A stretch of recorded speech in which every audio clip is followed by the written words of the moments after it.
दोस्तों, एक बात तो तय है कि प्रधानमंत्री नरेंद्र मोदी अब विश्व गुरु नहीं बनना चाहते।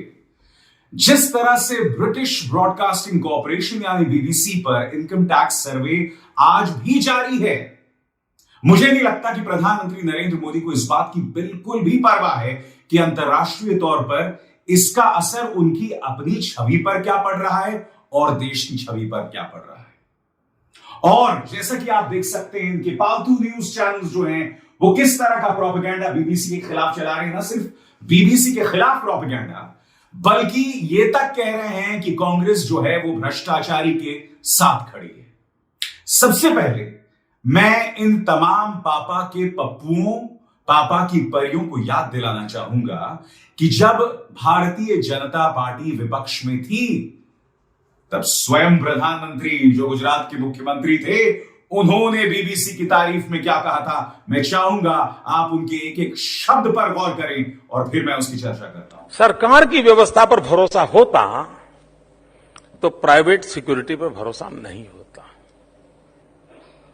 ये हमारे मीडिया वर्ल्ड,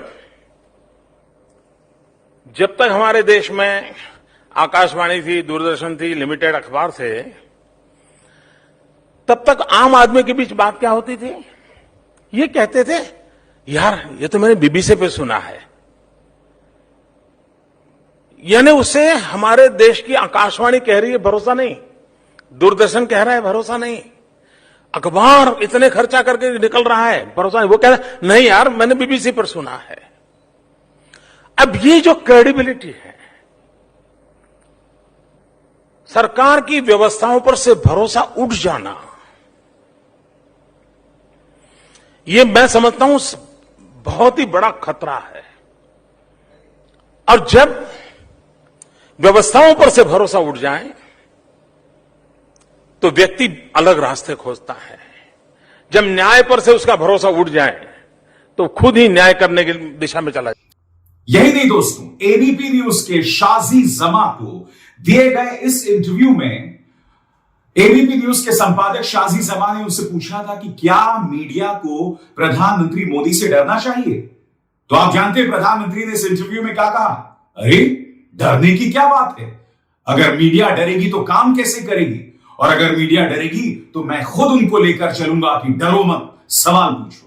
मोदी जी, सत्ता से सवाल पूछने वाले पत्रकारों का आपने क्या हाल किया है, किस तरह से आपकी सरकार उनको परेशान कर रही है, उसकी ढेरों मिसाल है, चाहे इनकम टैक्स के जरिए हो या प्रवर्तन निदेशालय के जरिए। कुछ मिसालें मैं आपको देना चाहता हूं। News click, NDTV, Quint, HW news, Dainik Bhaskar, Bharat समाचार, यानी कोई भी समाचार संस्था जो भारतीय जनता पार्टी से सवाल करे उन पर रेड मारी जाए। और इनके प्रवक्ता क्या कर रहे हैं, इनके बदमिजाज प्रवक्ता क्या कर रहे हैं। मैं आपको मिलवाना चाहता हूं भाजपा के एक नगीने गौरव भाटिया से। इनके मुताबिक बीबीसी क्या है, पहले तो आप वो सुनिए। बीबीसी के अगर कृत्य देखें, जिसके उदाहरण मैं आपके समक्ष अभी पेश करूंगा, तो यह पूरे विश्व की सबसे भ्रष्ट बकवास कॉरपोरेशन हो गई है। बकवास भी और भ्रष्ट भी।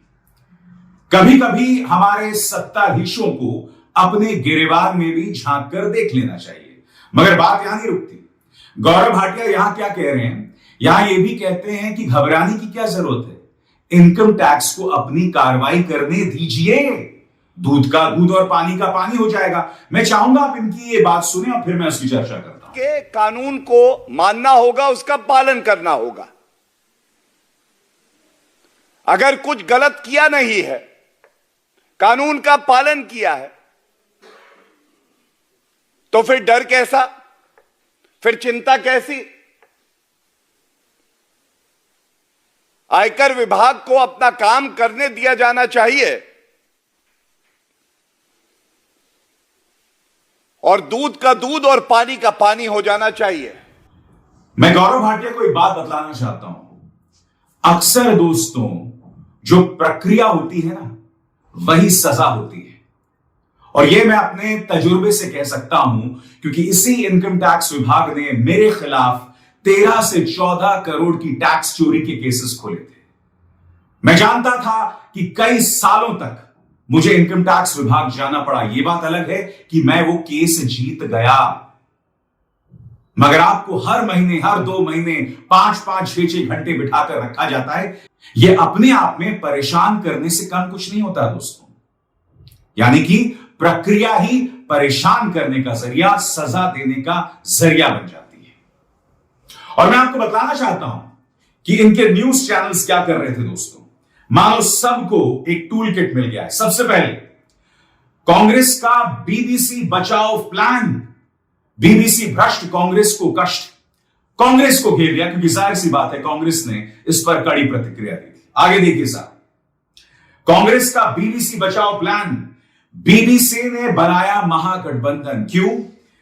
चाहे ममता बनर्जी हो, अखिलेश यादव हो, राहुल गांधी हो, अरविंद केजरीवाल हो, सरकार के इस कदम की आलोचना कर रहे हैं, इसलिए मुकेश अंबानी के इस न्यूज चैनल ने इसे महागठबंधन का नाम दे दिया।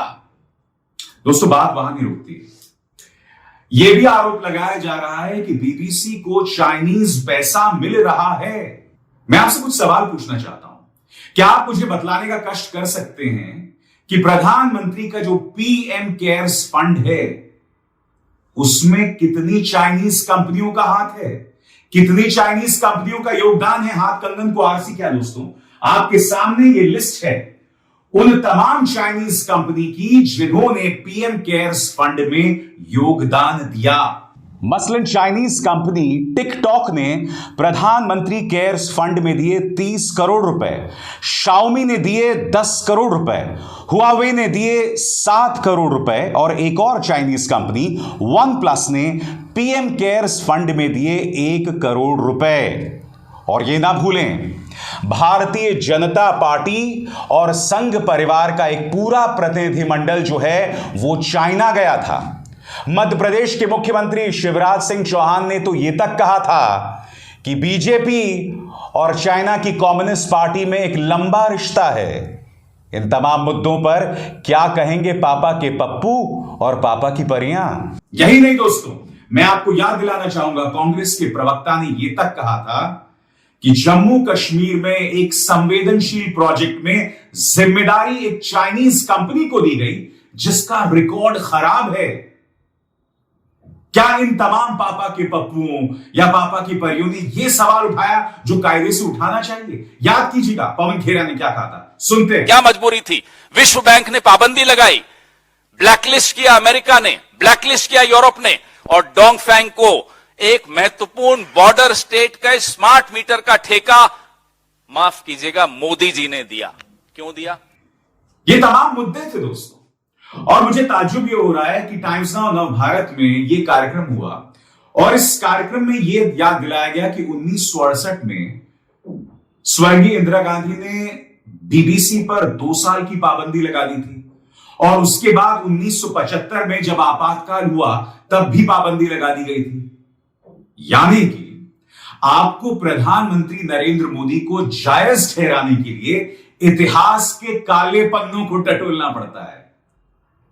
इंदिरा गांधी ने इस देश के लिए कई जबरदस्त काम किए दोस्तों, कई बहुत अच्छे काम किए, मगर इंदिरा गांधी के जो चरित्र के या उनकी राजनीतिक शख्सियत के जो सबसे खराब बातें हैं, प्रधानमंत्री नरेंद्र मोदी को जायज ठहराने के लिए आप उसका जिक्र कर रहे हैं। आप 1968 की उस घटना का जिक्र कर रहे हैं जिसमें बीबीसी ने 2 डॉक्यूमेंट्रीज की थी और उसके बाद बीबीसी पर पाबंदी लगा दी गई थी।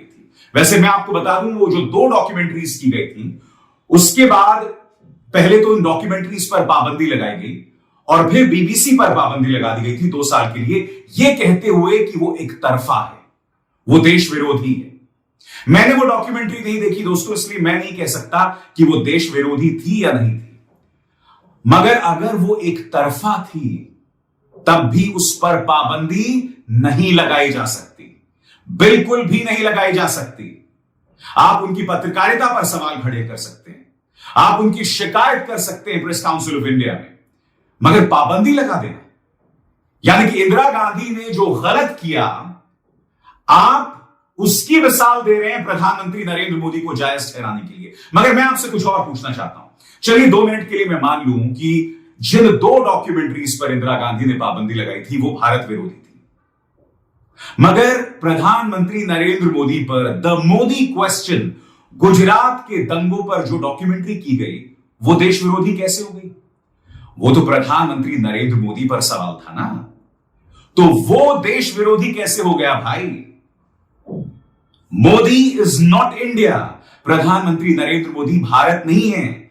यानी कि यहां पर भी एक बार फिर आप इंदिरा गांधी के इतिहास के उन काले पन्नों का सहारा ले रहे हैं। याद कीजिए, इंदिरा गांधी के एक चाटुकार होते थे, डी.के. बरुआ।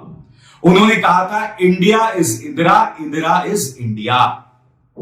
अब आप, यानी कि वहां तो एक डी.के. बरुआ था, यहां ये तमाम पालतू कह रहे हैं Modi is India, India is Modi. अगर वो डॉक्यूमेंट्री प्रधानमंत्री नरेंद्र मोदी के खिलाफ थी तो कोई गुनाह नहीं था दोस्तों, कोई गुनाह नहीं था, क्योंकि हर राजनेता की आलोचना हो सकती है, उसके इतिहास को लेकर आलोचना हो सकती है। मगर अफसोस यहां पर यह है दोस्तों कि ये लोग मिसाल किस बात की दे रहे हैं?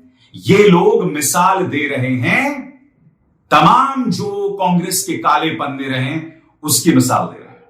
आगे देखिए दोस्तों, किन किन चैनल्स ने क्या क्या कहा है आपकी स्क्रीन पर। एजेंडा के आरोपी बीबीसी का प्रवक्ता, विपक्ष क्यों? बीबीसी का प्रोपेगेंडा प्लस कांग्रेस का एजेंडा इक्वल टू मोदी को रोको।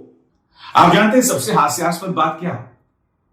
मुकेश अंबानी के न्यूज चैनल का एक एंकर जो है वो साल 2010 की घटना का जिक्र कर रहा था। इसमें उसका यह कहना था कि साल 2010 में इसी तरह से बीबीसी को नोटिस जारी किया गया था। यानी कि 2010 में भी ऐसा हुआ, 2016 में भी ऐसा हुआ जब वो अदालत गए। मगर मैं उस समझदार एंकर से, उस दंगाई एंकर से, उस सत्ता के चाटुकार एंकर से एक सरल सा सवाल पूछना चाहता हूं। क्या उस वक्त बीबीसी ने पूर्व प्रधानमंत्री मनमोहन सिंह पर कोई डॉक्यूमेंट्री की थी? और अगर वो डॉक्यूमेंट्री करने के बाद वैसा एक्शन लिया गया था तो मुझे बतलाइए।